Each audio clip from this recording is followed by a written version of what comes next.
Marco de mes de los estudiantes, de los mártires estudiantiles, que se avecina el 14 de agosto, 50 años del asesinato de Liberarse. Primero se va a proyectar un videíto sobre los estudiantes. Un comentario hecho por Mario Butler del año 68, ¿no? Por eso es tan artesanal, ¿no? Blanco y negro. Pero las imágenes me parece que son muy significativas, igual, ¿no? Por allí aparece el que precedió como presidente a Pacheco, que fue vestido. Aparece ahí una imagen de vestido y bueno, y los yanquis. También creo que aparece una imagen de Johnson, ¿no?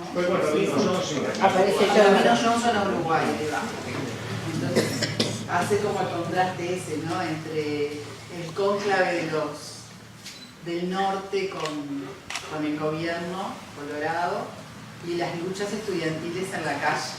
Y un poco me parece que me parecía bueno traer eso para tomarlo un poco como disparador de la charla, ¿verdad?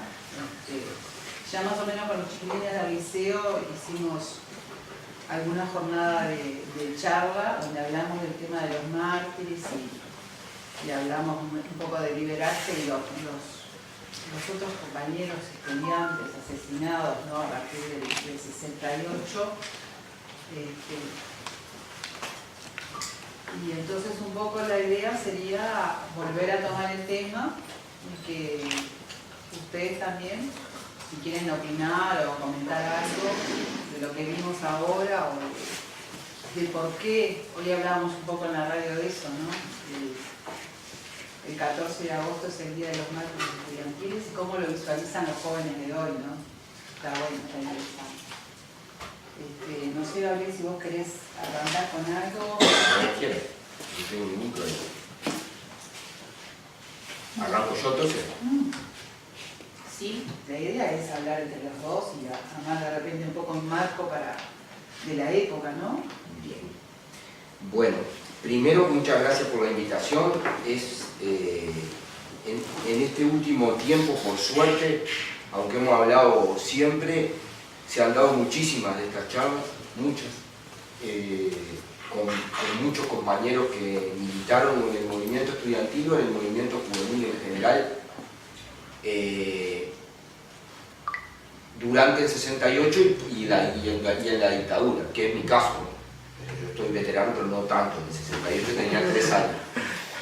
Era precoz, pero no tanto.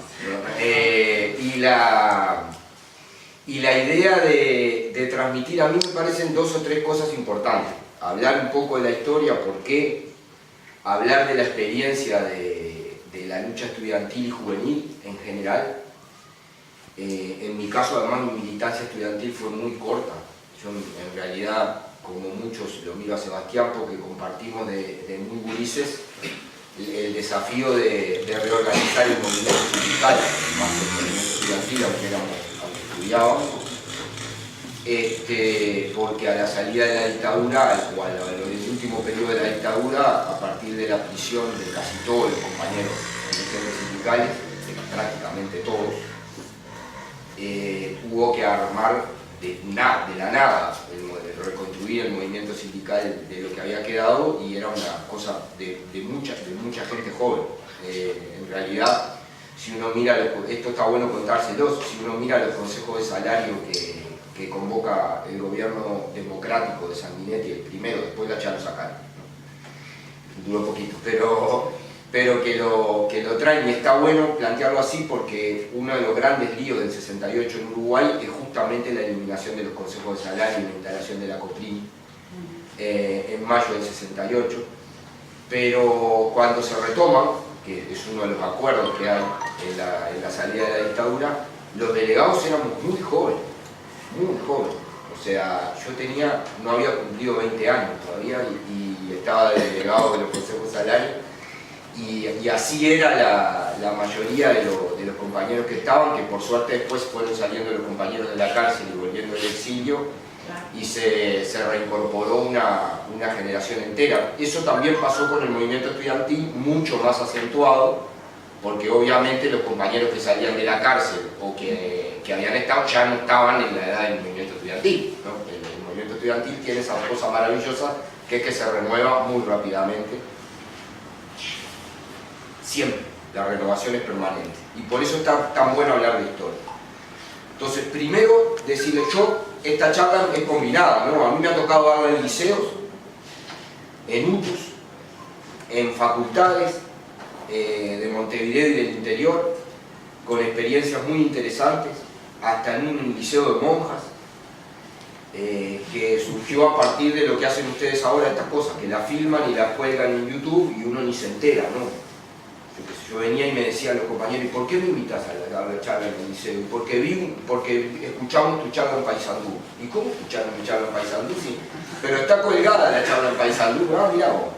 Bueno, pero claro, pero que así se va transmitiendo la historia, y ha pasado de todo un poco, cosas muy interesantes, para explicar que mi charla va a ir dirigida a los compañeros estudiantes, bueno, no a mis compañeros de la misma edad de militancia, aunque nos sirve a todos, porque es imposible hablarlo en general a todos para contarles un poco las cosas y cómo debe ser. Lo primero que hay que decir es que es imprescindible que el movimiento popular construya su historia. La historia del movimiento popular uruguayo no la cuentan los poderosos, es imposible, no la van a contar nunca. Entonces, si no la contamos nosotros, estamos liquidados. Yo siempre les digo lo mismo, se supone que para hablarles a ustedes hay que ser corto, simple, porque ustedes no entienden cosas complejas. Hay que hablarles muy breve, porque si las cosas se ponen largas, ustedes se distraen y no escuchan. Y en lo posible hay que traer dibujitos y hacer o PowerPoint o una película, porque si le hablamos con palabras, usted se aburre. Entonces, cuando uno habla de cosas tan importantes como esta historia, hay que alertar de antemano que uno no piensa ser ni breve, ni simple, ni tengo ningún dibujito. Y la experiencia, además de todo esto, es que cuando uno habla con el corazón y con respeto por quien lo escucha, ninguna de las catástrofes anunciadas pasa. En el Liceo San Ramón, por ejemplo, que no hay gremio, no había nada, ahí fue organizado por la profesora la charla, y tuvimos que empezar, no hacer caso, explicando hasta quién era liberarse, porque nunca habían escuchado hablar de liberarse ni de nada parecido.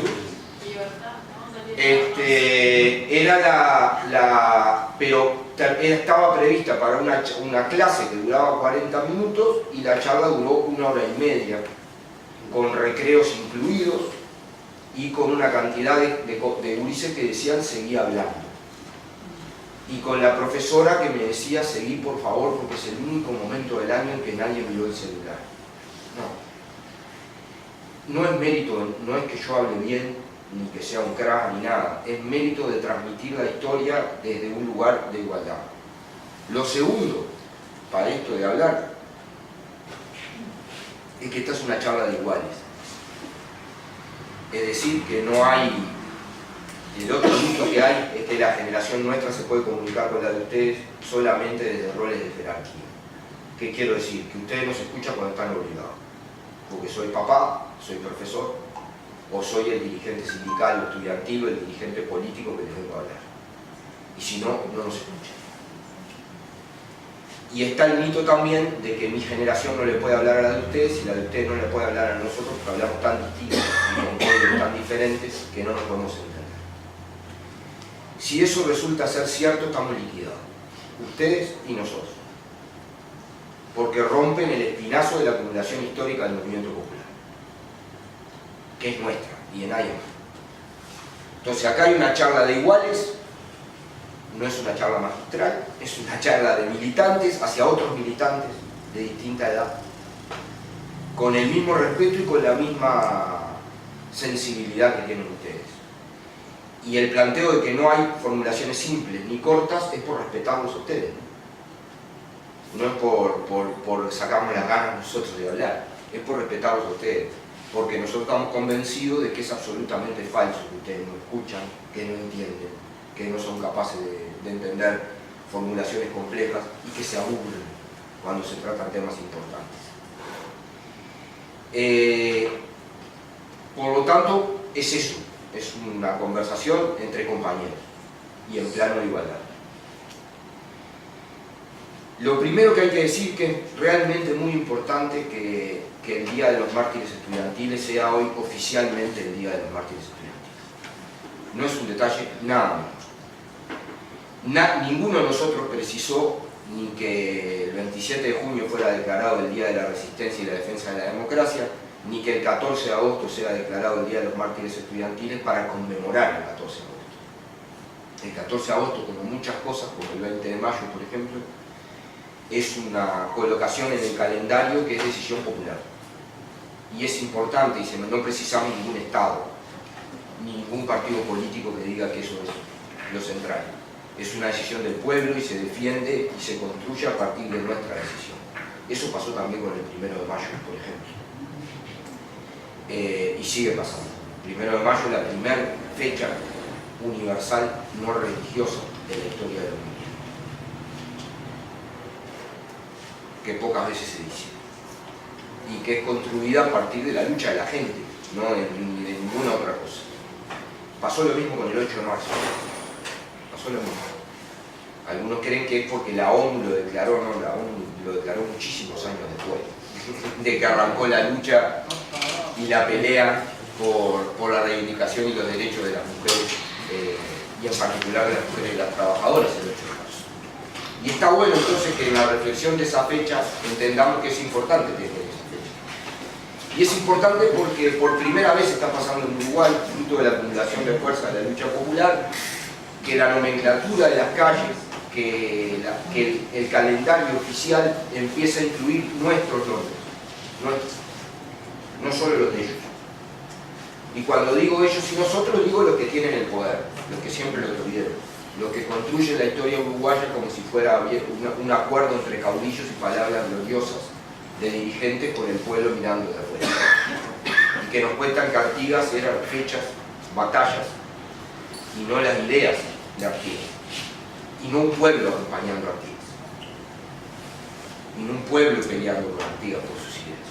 Ahí hay una anécdota maravillosa. Cuando hicieron el mausoleo de Artigas, que hicieron los milicos de la dictadura, no pudieron poner una frase de Artigas. Una. Porque todas eran contra ellos. Todas. ¿Qué iban a poner? ¿No? Mi autoridad emana de vosotros y ella cesa ante vuestra presencia soberana, de los más infelices a los más privilegiados. No pudieron. Lo único que hicieron en ese adefesio de hormigón fue poner fechas.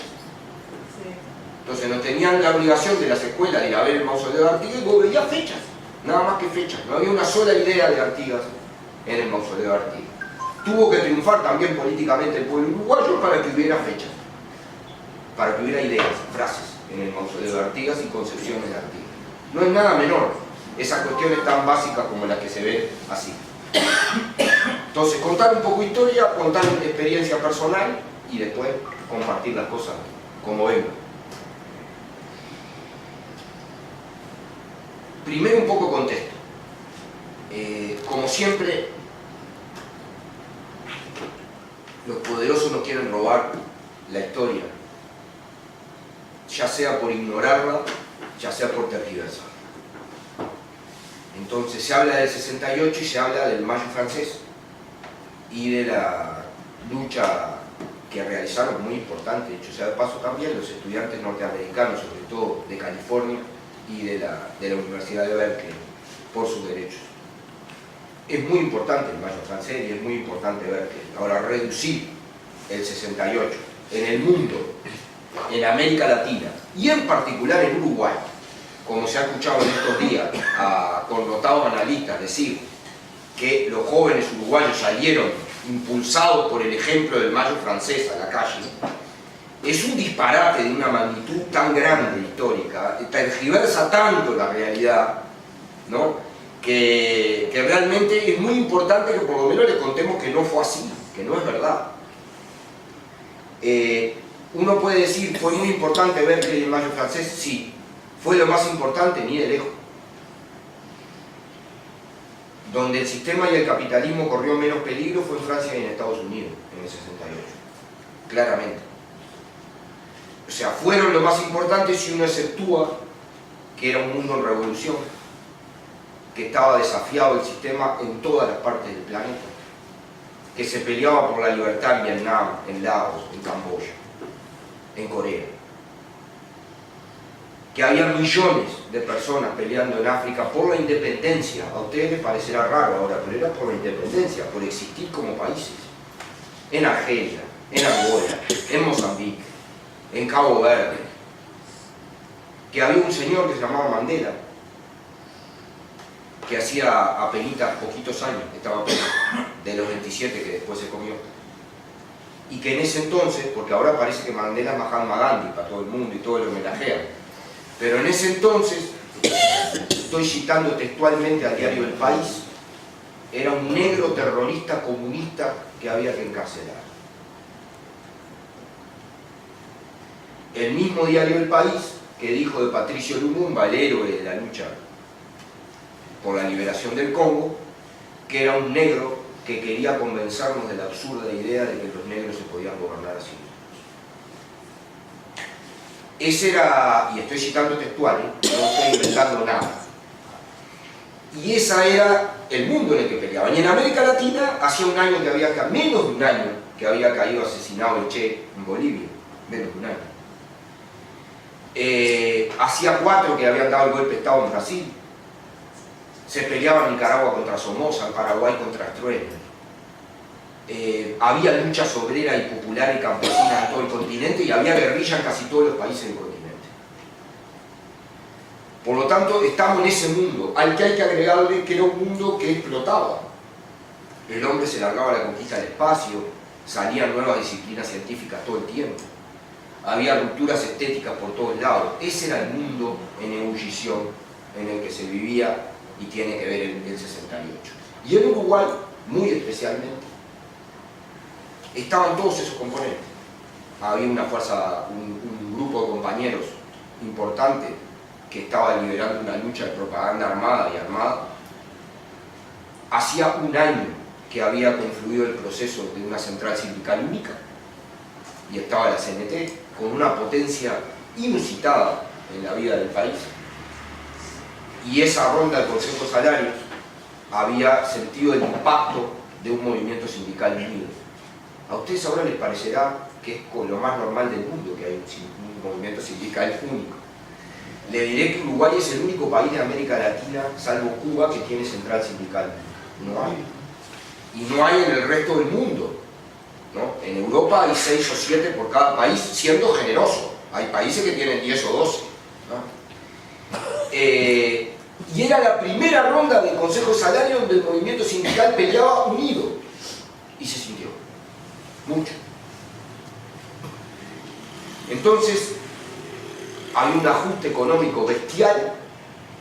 Estaban asumiendo el gobierno los sectores más directos de la oligarquía. Más directos. No era que gobernaban en nombre de los banqueros, no, gobernaban los banqueros. Un poco lo que pasó con Valle y Pensión, que la Pensión era de la asociación de bancos, no es que era un tipo que simpatizaba con los banqueros, no, era de ellos, de su opinión. El Ministerio de Agricultura lo tenía uno de los grandes dirigentes de la asociación rural. Era directamente la clase empresarial dirigiendo de la peor manera el país. Empieza la represión a las luchas populares, en primer lugar a los trabajadores. El 1 de mayo del 68, que es el segundo 1 de mayo que se hace unido, todo el movimiento sindical. Antes había no sé cuánta cantidad de actos y peleas entre los actos. Porque lo otro que hay que contarle a los compañeros, que no gurises, es que nadie les vaya a contar una idea de color de rosa de todo este proceso, ¿no? Ni que vayan a creer que todo era bárbaro y que éramos todos sensacional y nos llevábamos todo genial, digo, ¿no? Y que además salió todo bien y que además fue una época, esa y la lucha contra la dictadura, protagonizada por héroes imbatibles que no le tenían miedo a nada. Y por lo tanto transformemos entonces a los compañeros en figuras de bronce para adorar e inalcanzables para ustedes. No. Toda esta historia que yo les estoy contando y la que les voy a contar, la hicieron jóvenes como ustedes, que tenían las mismas virtudes y los mismos defectos y que además, en la mayoría de los casos, estábamos cagados de miedo. Y el que no diga que tenía miedo es una o dos cosas. O era un inconsciente, o le da miedo decir que tenía miedo. Y está muy bueno, porque si no, no sirve de nada transmitirle la experiencia a ustedes. Si ustedes creen que la está transmitiendo una generación casi de héroes helénicos, irrepetible, y por lo tanto ustedes hoy, ¿qué hacen con todo eso? ¿Qué hacen? ¿No? Me pregunto. Y es falso eso, no es verdad. Entonces, 1 de mayo del 68 fue salvajemente reprimido, con carga de caballería, por tanto que el acto no se pudo hacer. O sea, peleaban contra la policía, subían, leían una parte del discurso, lo bajaban, subían otra vez, y así fue la pelea por tenerla en ese plantel. Se disuelve mucho con caballo. Mucho de caballo y sable. Se disuelven los consejos salarios, se forma una cosa que se llama COPRI, que es la congelación de los salarios, y se supone que era la congelación de precios, que no acompañó nada a la congelación de los salarios, obviamente, ¿no? Controlaron mucho los salarios y los precios muy poquitos, ¿no? Esa es la verdad de la milanesa. Por lo tanto, hay una ofensiva brutal, y ante la respuesta del movimiento sindical, Pacheco destituye cientos de funcionarios públicos, militariza los entes del Estado y el banco, los militariza, es decir, los pone bajo control militar, con orden militar de todos los funcionarios. Parece muy loco decirlo ahora, pero era así. Militarizó UTE, ANCAP, Antel no existía, los bancarios, y por lo tanto tenían que obedecer órdenes militares, y el que no lo obedecía iba en cana y lo internaban con instrucción militar obligatoria en cuarteles del interior. Cientos de militantes y de dirigentes sindicales. Viene luego, había dos enemigos grandes para Pacheco, que siguen siendo enemigos hoy para el país.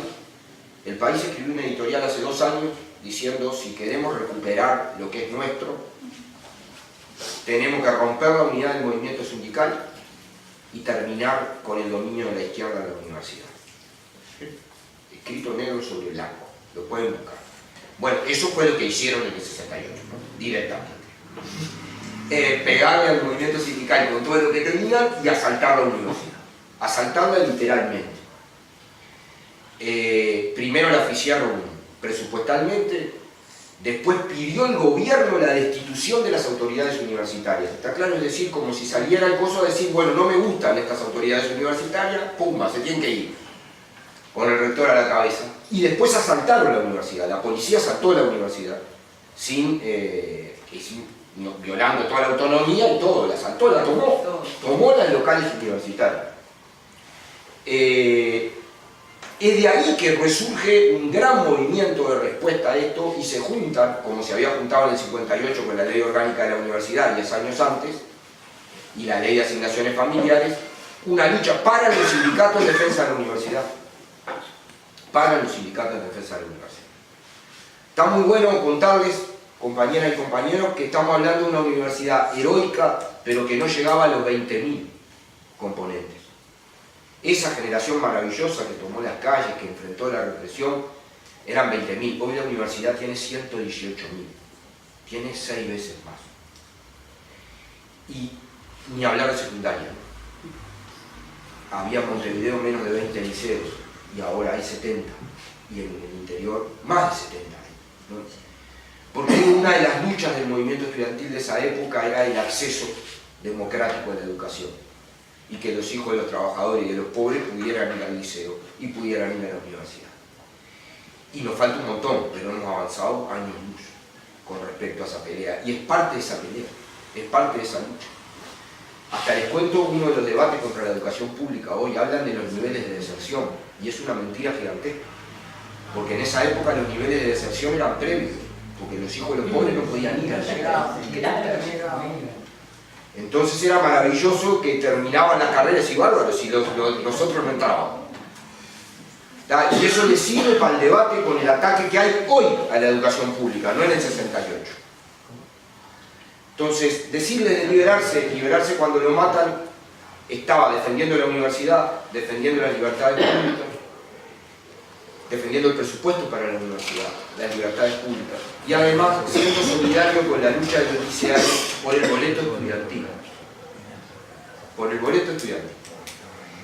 Que en aquel entonces era que fuera rebajado hasta, creo que era tercer año que pedían, y rebajado para la universidad. Mi generación, y la de Sebastián, luchó por el boleto estudiantil gratuito hasta cuarto año. Y nos mataron a palo, nos vaciaron, nos dieron, pero como en la guerra, 20 años después del 68. ¿Qué íbamos a pedir hasta sexto año si nos cagaban a palo por cuarto? ¿No? A ninguno se le ocurría que pudiéramos pedir hasta sexto. Hoy el boleto estudiantil es gratuito hasta sexto año. Y no solo en Montevideo, que es hace tiempo, sino en todo el país. Y era esa lucha de liberarse. ¿Y saben qué? Yo siempre digo lo mismo, yo parezco un viejo pelotudo, pero cuando subo al ómnibus y veo gurises pasar y no pagar boleto, me corren maripositas en la panza. Yo subo, me encanta sentarme en el asiento adelante y mirarlos no pagar. Porque fue la batalla por la que pelearon durante 40 años estudiantes como ustedes. 40 años. Ahora está bueno que eso pase, ahora está muy bueno que ustedes sepan por qué fue. Porque cuando vos discutís en los liceos parece que es o una bondad del gobierno, en el mejor de los casos, en algunos es una bondad de las intendencias, ¿no? Cuando hay intendencias de derecha que bloquean el boleto estudiantil gratuito y hay que pelear para que lo respondan, y en algunos casos hasta que es una política social de las empresas de transporte, me tocó escucharlo. ¿Ah? Pero no tienen la culpa de pensar eso los estudiantes, la culpa la tenemos nosotros de no saber transmitir cómo fue esa experiencia de acumulación histórica de la lucha, porque más importante que no paren es que sepan por qué fue. Y que sepan ese proceso y esa trayectoria histórica. A Líber lo matan por eso. A Líber lo matan por eso. Vamos a hablar yo me anoté acá el nombre de 19 mártires estudiantiles. Y no se agota la lista. No se agota. Pero, porque deben faltar algunos, porque todos andamos pensando en él, pero no importa. Pero está muy bueno, yo voy a terminar nombrándolos. Está muy bueno que se los nombre. Está muy bueno que los recordemos a todas y a todos. ¿Está? Pero, porque fue una larguísima lista del acompañamiento de la lucha del movimiento estudiantil en toda esa etapa, hasta que derrotamos la dictadura, sin interrupción. Ahí me parece que hay dos o tres cosas bien importantes para contar. Si uno mira la crónica no se ve en muchos lados, hay alguna crónica de marcha y crónica del popular, porque la crónica de la lucha no está en otro lado, no la he encontrado. Pero día por día, de mayo del 68 hasta marzo del 69 que se levantaron las medidas prontas de seguridad, es decir, el año largo, y después siguió la pelea, ¿no? Pero lo digo para acotar. Hubo 8 paros generales de la CNT, 8. Hubo manifestaciones prácticamente todos los días. Hubo 100 estudiantes heridos, no hubo más muertos de casualidad, no es que no lo buscaron. Estrenaron los perdigones para tirarle a los estudiantes. Por lo tanto, y una movilización obrera gigante, paro del sindicato de la construcción para rodear la universidad, paro de los estudiantes del cerro para ir a rodear el frigorífico nacional que estaba ocupado.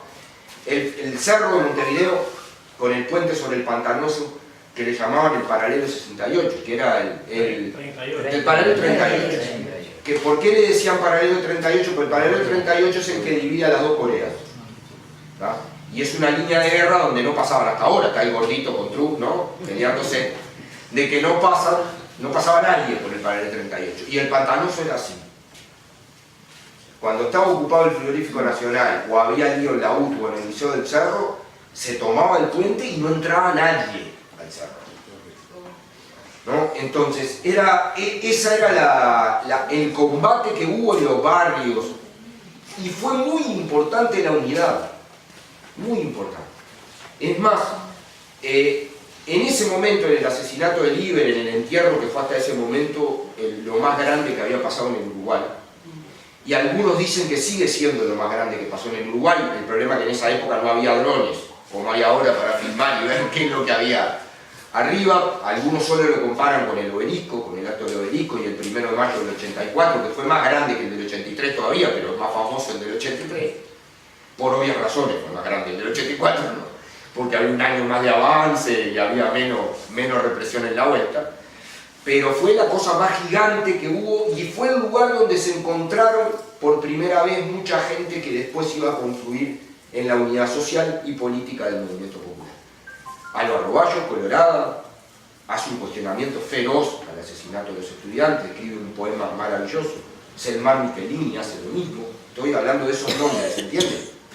De esos nombres que aún estaban en otros lugares y que significó un punto de ruptura y un comienzo de acuerdo para luchar para que los compañeros que estaban peleando de otra manera no fueran torturados, contra la tortura, contra la prisión, en lo que se llamó los comités de libertades públicas, que fueron el primer lugar de encuentro. Y está muy bueno, ¿saben, compañeros?, que se sepa que la unidad nuestra empezó a construirse sí por ideología, sí porque queríamos otra cosa, y de eso vamos a hablar, pero también en defensa de la libertad.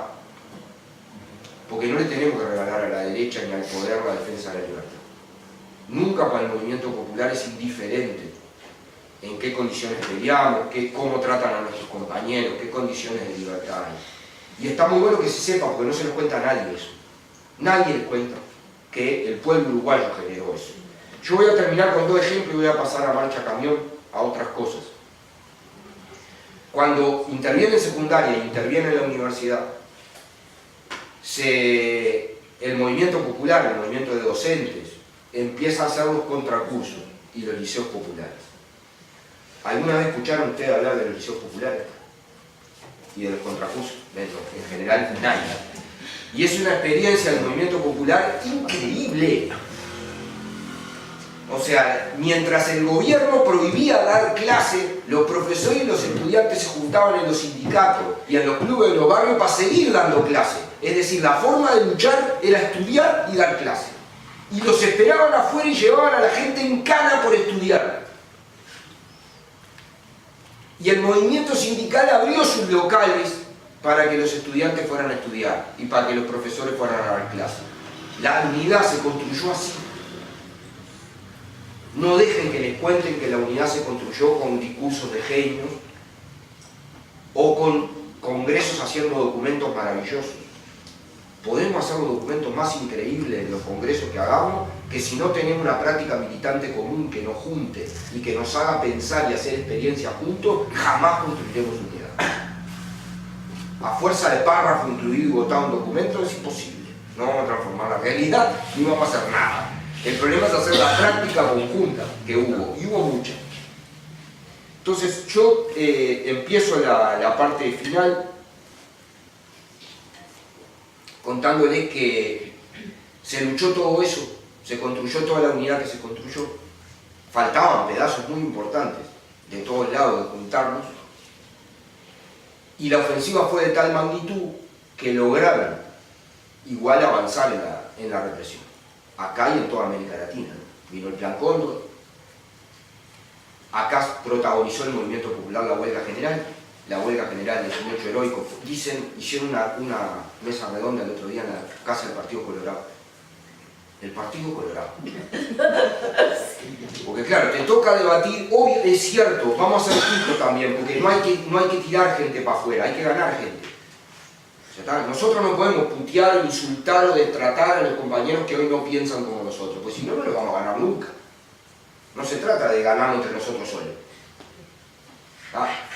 Es cierto que hubo sectores democráticos del Partido Colorado y del Partido Nacional, absolutamente cierto, y que pelearon igual que junto a nosotros contra la dictadura, claramente. Y que prestaban sus farmacias o que ayudaban a abogados que iban a defender a nuestros presos. Es cierto, no se hubiera derrotado la dictadura si no hubiéramos logrado que una mayoría del pueblo uruguayo estuviera en contra. y la mayoría del pueblo uruguayo incluía a compañeros blancos y colorados, claramente, porque si no, también les cuentan una historia que no fue.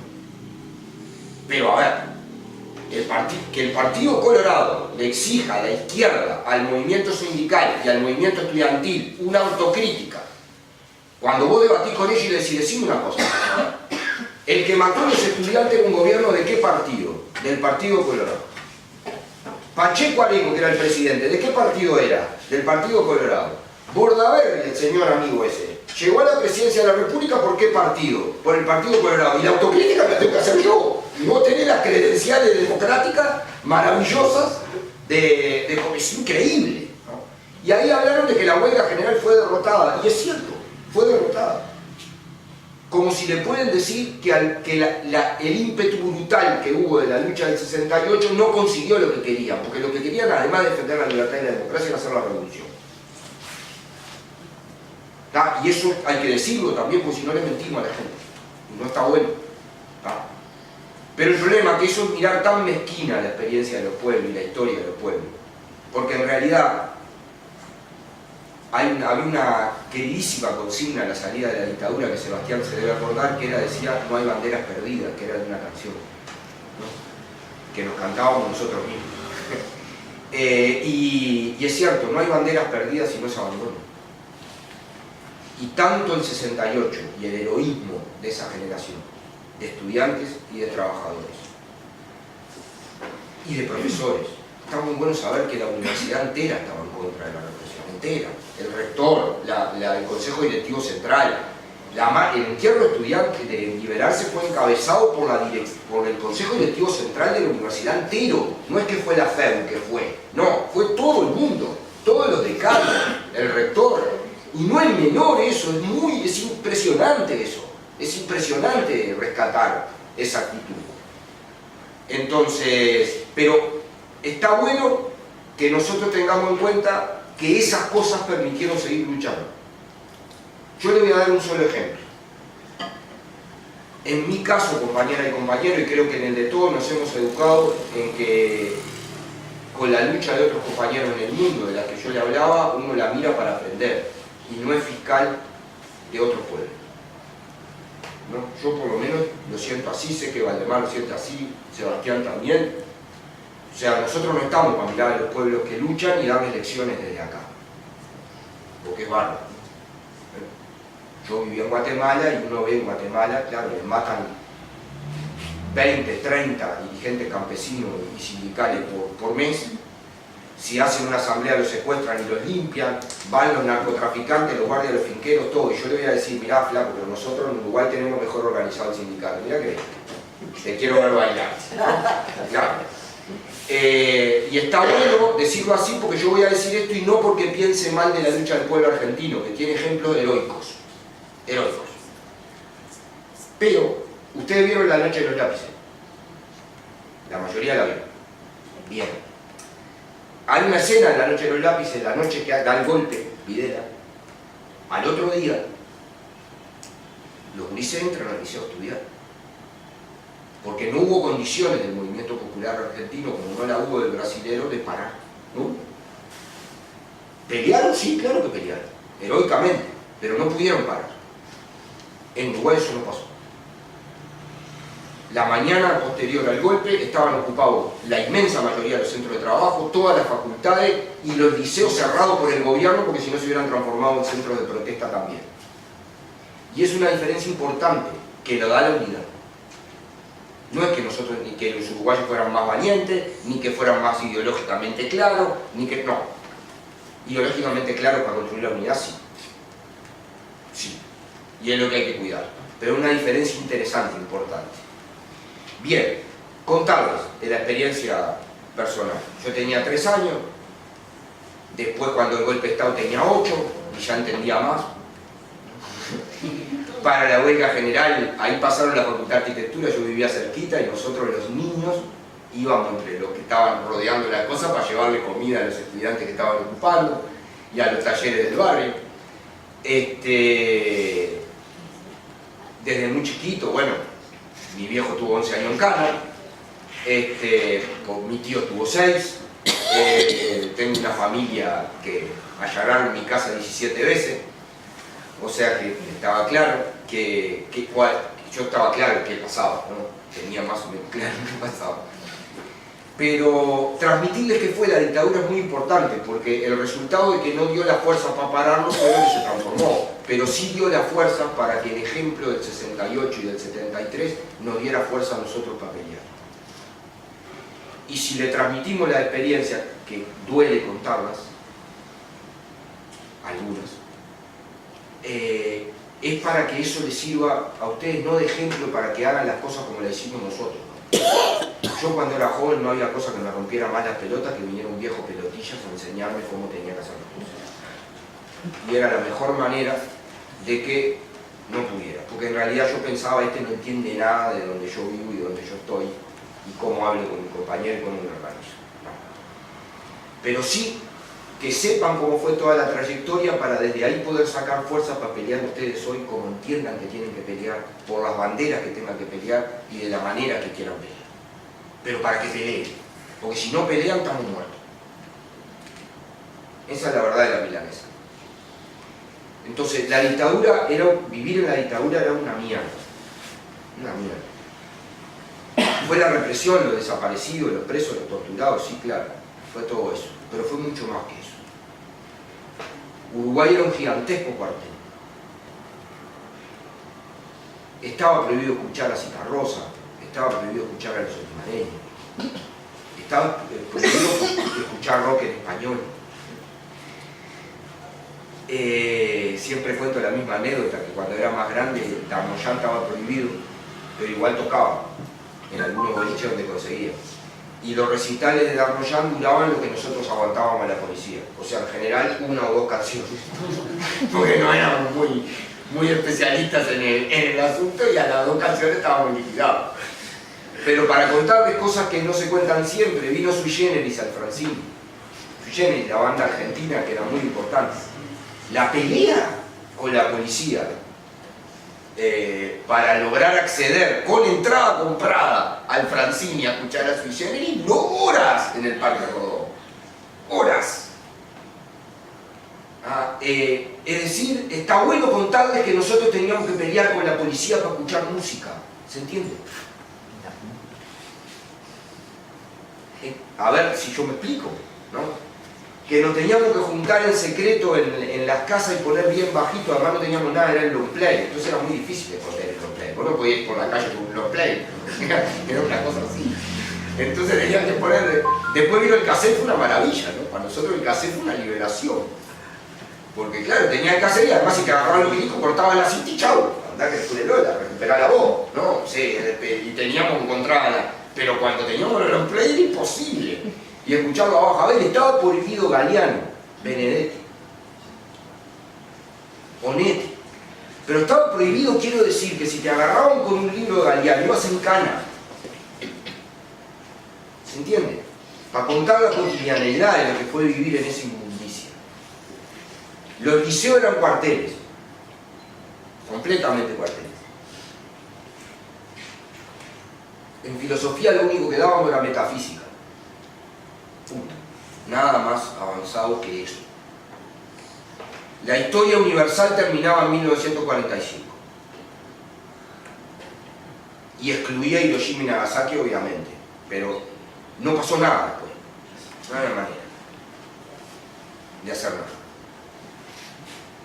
Teníamos que ir los varones con el pelo corto, que no tocara el cuello de la camisa, al liceo.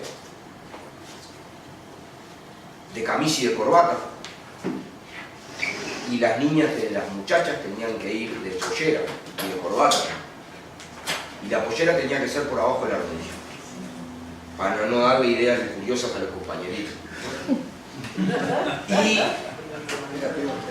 la brisa que llevaba la pollera más abajo, arriba de la rodilla, el bedel, que en general era milico, le arrancaba los dobladillos para destaparlo.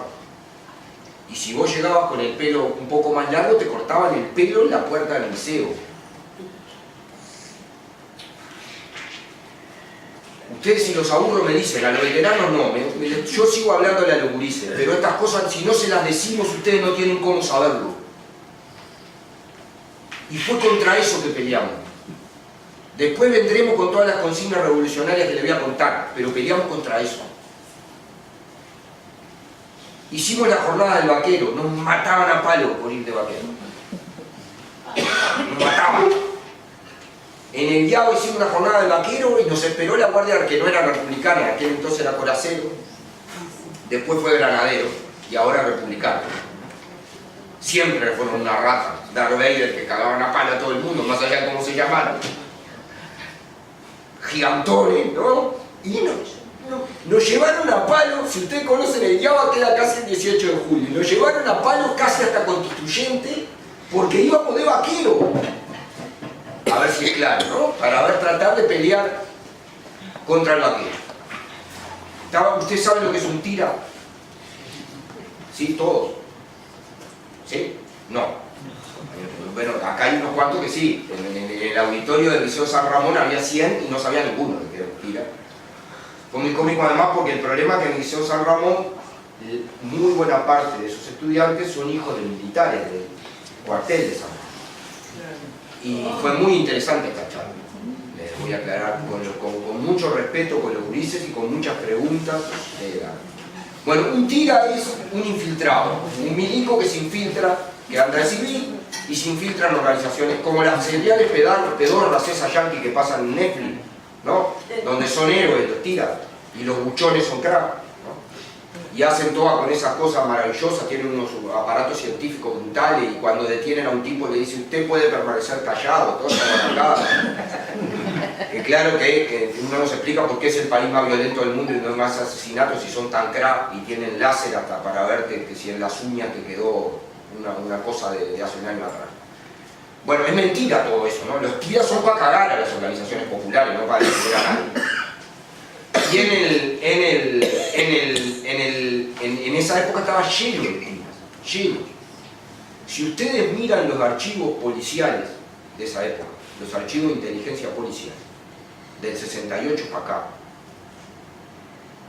recién logramos acceder a una parte de los archivos del Ministerio de Defensa, que son los más grandes, pero sí hace años que están los archivos de la policía.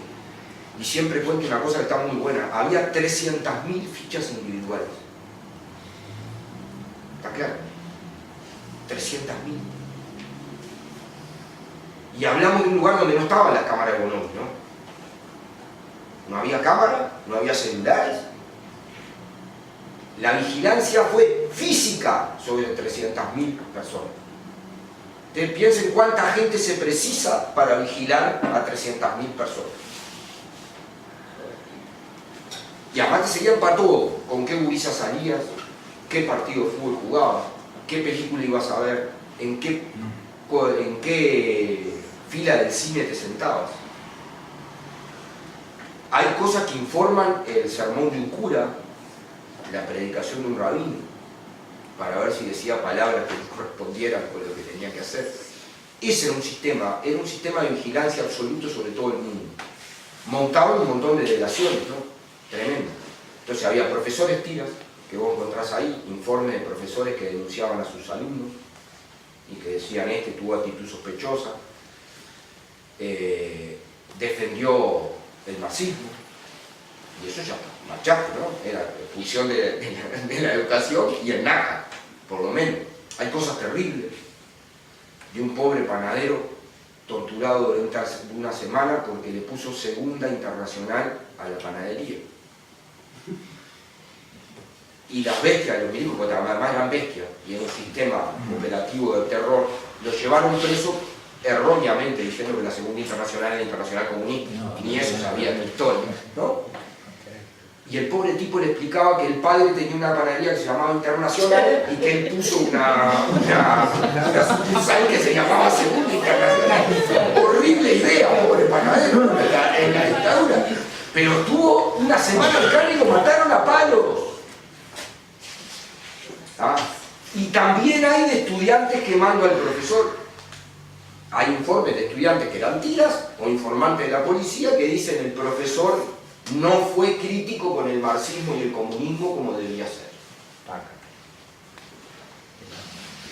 Eso hay un archivo gigantesco por día, sistemático, de lo que era hacer esas cosas. Nosotros con el ejemplo, nunca jamás hubo un 14 de agosto que no se conmemorara. Nunca. Aún en esas condiciones. Nunca. Todos los años nos ingeniábamos como era para ir a la explanada de la universidad y tirar flores rojas.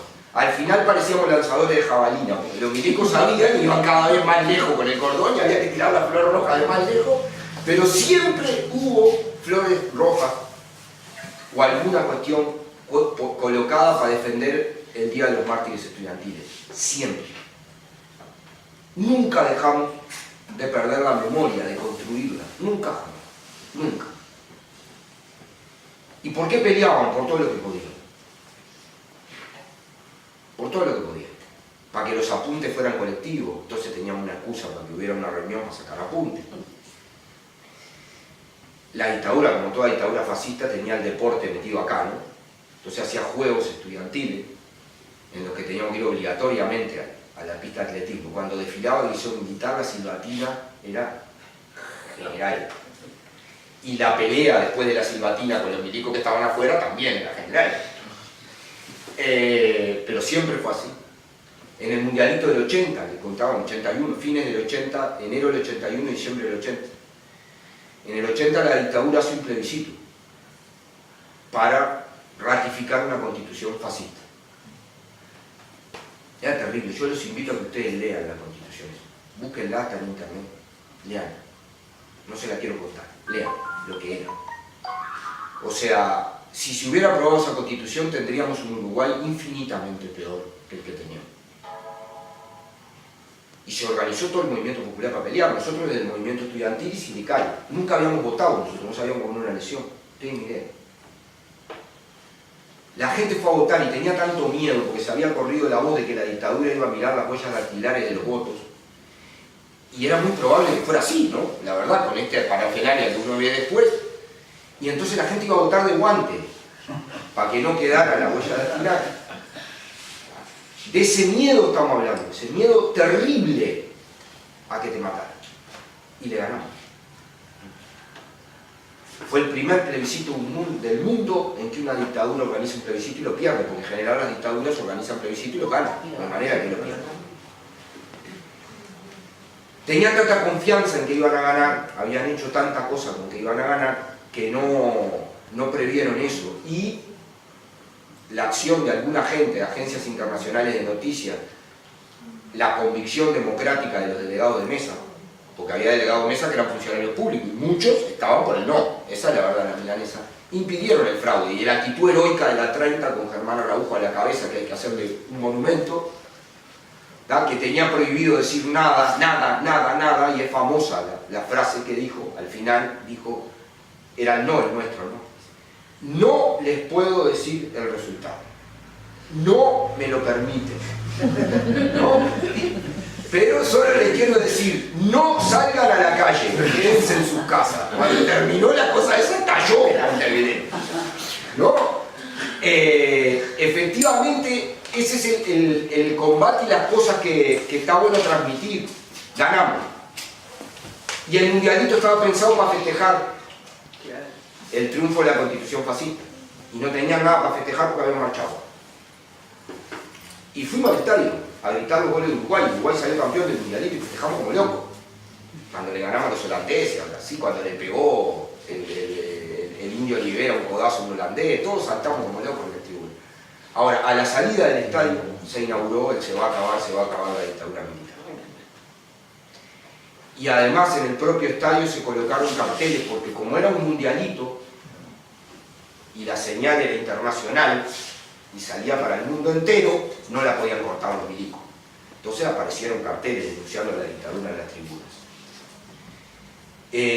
Y está muy bueno que se sepa que hasta en esas manifestaciones de lucha se logró hacer esas cosas. Fue muy duro pelear contra la dictadura, como fue muy duro salir a la calle en el 68. No es motivo de esta charla contar las experiencias personales, además acá tienen a Valdemar y a Nidia que les pueden contar, y a otros compañeros, cosas bastante más duras que las que les puedo contar yo. Pero primero, teníamos mucho miedo. Todos los días teníamos miedo. Yo a veces volvía de visitar a mi viejo el penal de Libertad y estaba tan angustiado que me iba a la Rambla solo. Y me seguía una camioneta de ejército. A un gurí de 14 años que lo que tenía ganas era de llorar en la Rambla, lo seguía una camioneta de ejército. Se bajaban para decirte, te estoy vigilando hasta cuando llorás, miserable.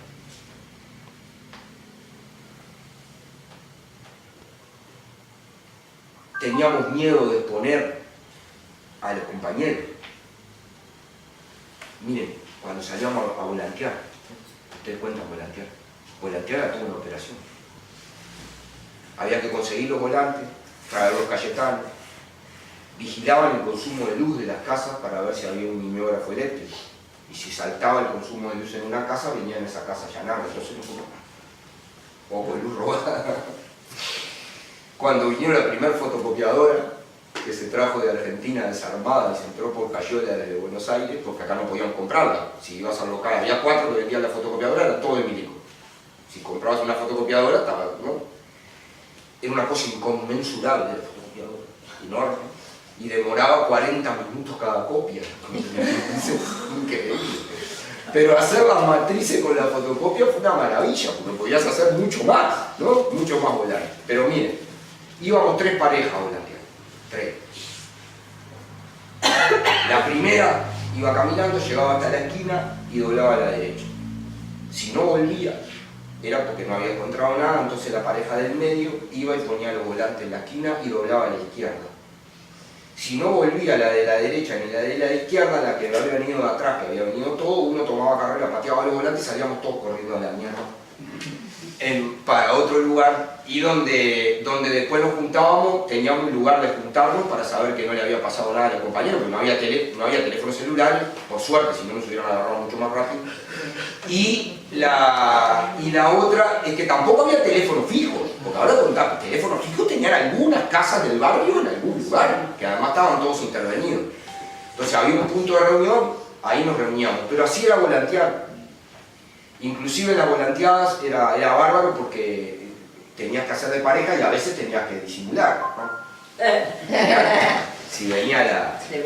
Sí, yo conté la otra vez una anécdota, pero está bien contarle porque también te identifica eso, teníamos mucho miedo, estábamos peleando contra todo, pero a mí una vez una Urisa de Java que era preciosa además, claro, preciosa, pero muy de armas tomar. Íbamos haciendo, nosotros nos tocaba la parte de atrás de la cosa y llegamos a la esquina y me agarró contra la pared y me encajó un beso, ¿no? Y yo, duro. Esperando que llegara el milico, ¿no? Y le digo, ¿y los milicos dónde vienen? En ningún lado.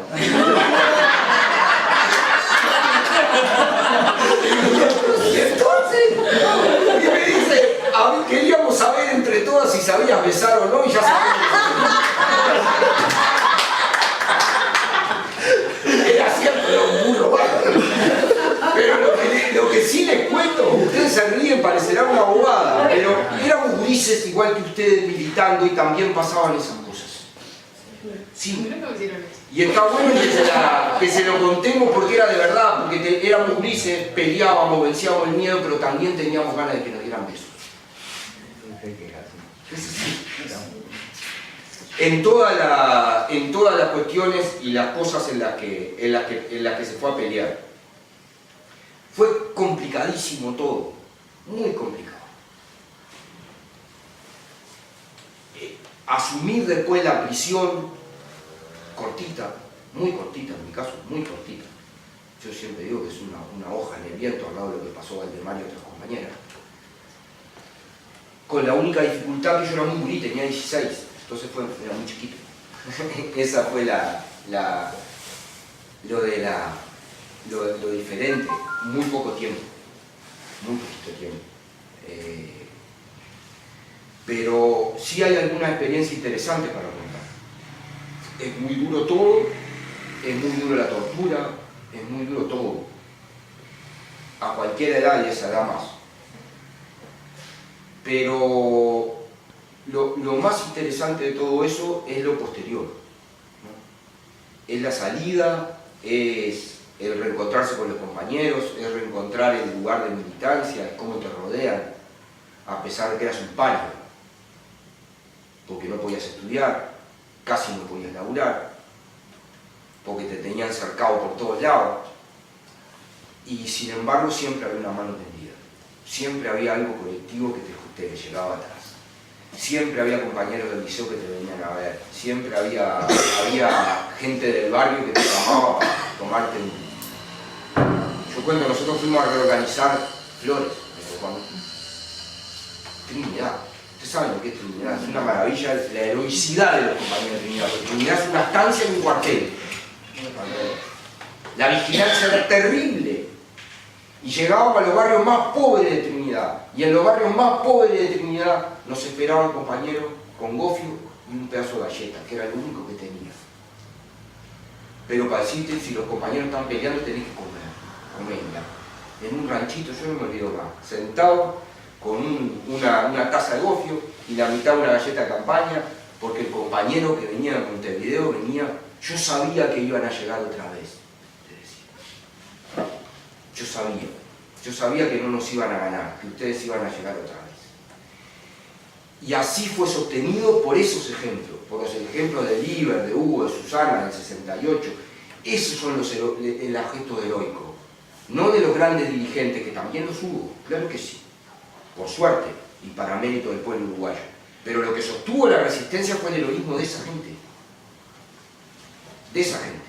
De una vecina blanca en el cerro, en una casa donde estábamos escondidos, que cruzó la calle una vez y nosotros nos pegamos un cagazo porque dijimos, ay, ahora ya cagó la casa, cagó todo, ¿no?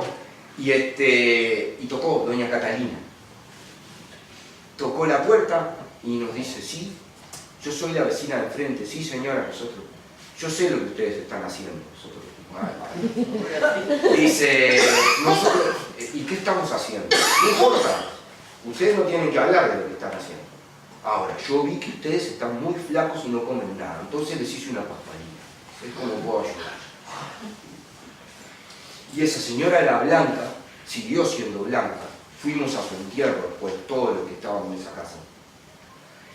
Y ella no hizo nada, no tiró una piedra, no salió a pelear con la policía. Pero esa señora es una heroína de la resistencia. Porque ella sí sabía lo que estábamos haciendo.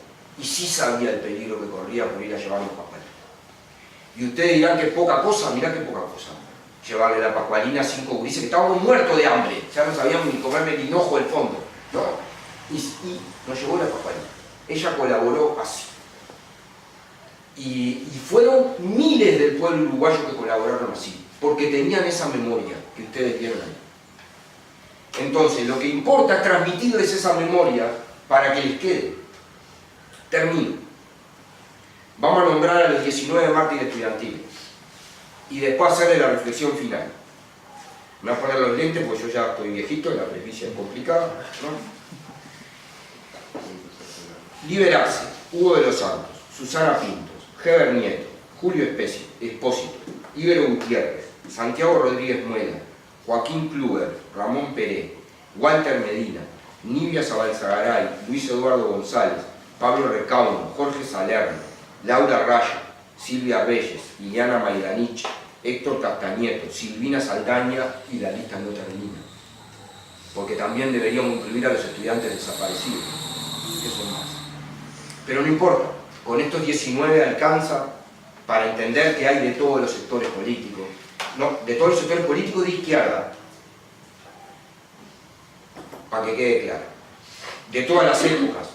Algunos los mataron en manifestaciones, otros los mataron en la tortura, otros los asesinaron como Ibero Gutiérrez en el Escuadrón de la Muerte, que también existía. Todos estos son nuestros compañeros. No le podemos poner bandera a la sangre nosotros, ¿no? La sangre es toda nuestra, todos, todos y todas. Y hay que recordarlos a todos. Entonces, termino con una cuestión a los compañeros más jóvenes. ustedes tienen que entender ahora cómo hacer las cosas. Nadie sabe bien cómo. No hay un método único para todas las épocas.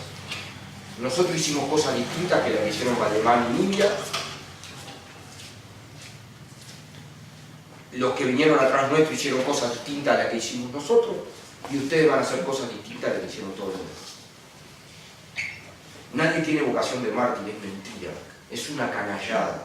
Eso que dicen que se utilizó a liberarse a Ibero y a los compañeros, o a Elena Quintero, como bandera, porque queríamos que murieran para poder tener una bandera. Perdonen la mala palabra, pero el que dice es un hijo de puta. O sea, ninguno de nosotros quería jamás que murieran, ninguno de nuestros compañeros, ninguno. Jamás quisimos que murieran.